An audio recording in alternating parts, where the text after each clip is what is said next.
you can control that dash in the middle. So just make sure your dash is really, really good.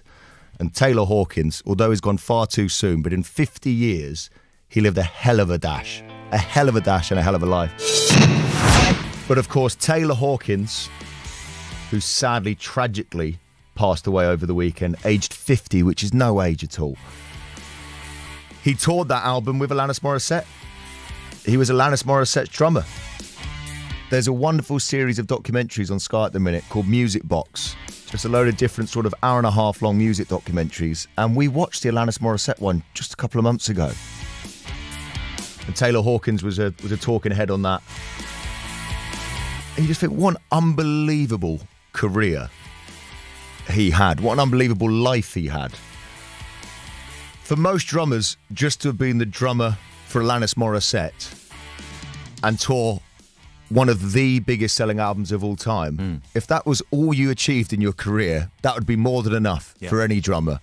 To then go and join Foo Fighters, and the rest is history.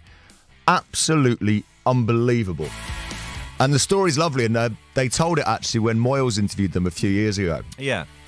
But Taylor was drumming for Alanis Morissette, and they kept bumping into Dave Grohl and Foo Fighters at a couple of gigs and a couple of festivals. And it was actually in England where they first bumped into each other, Taylor and Dave Grohl. And they just instantly became best mates. Dave Grohl, in his book that I finished actually just the other week as well, says it was love at first sight between him and Taylor Hawkins. And he talks in his book so beautifully about how much he loved him.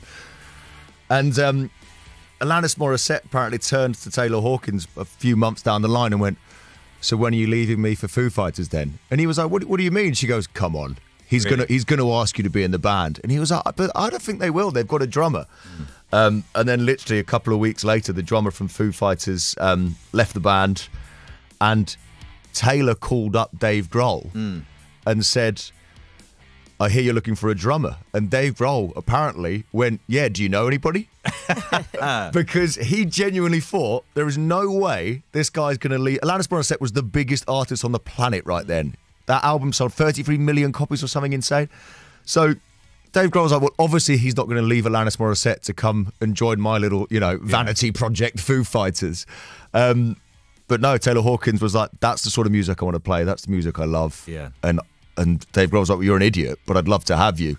And the rest is history. I mean, Dave Grohl must be absolutely heartbroken, like so many people are at the beginning of this week. Do you know, I was just on the Radio X website, actually, and I was reading so many tributes coming in. And, I mean, everyone, you name it. Travis Barker, Axl Rose, Brian May, Liam Gallagher, Offspring have tweeted, Ringo Starr, Ozzy Osbourne, Smashing Pumpkins, so many things coming in. And so much love for Taylor Hawkins, who I never had the pleasure of meeting, sadly. But clearly just a genuinely lovely, warm, friendly, as well as being an insanely talented bloke. And so much outpouring of love. And I always find it really sad when somebody does pass away, that you see all this outpouring of love. And I'm like, I hope he heard all that love when he was alive as well. Yeah. Because I always find that really tough when somebody dies unexpected like that you see all that love. And I just hope Taylor Hawkins knew how much love and respect there was out there for him. And I remember my dad to me when I was very, very young. My dad hasn't said many wise things in his days, but he did say one thing to me once when I was a kid. He said, just make sure you live the dash. And I went, what are you talking about, Dad? And he said, on your gravestone, at the end of your life, there's going to be the year you were born and then the year that you passed away. And you can't control that second number. You can control that dash in the middle. So just make sure your dash is really, really good. And Taylor Hawkins, although he's gone far too soon, but in 50 years, he lived a hell of a dash and a hell of a life. Radio. The Chris Moyles Show.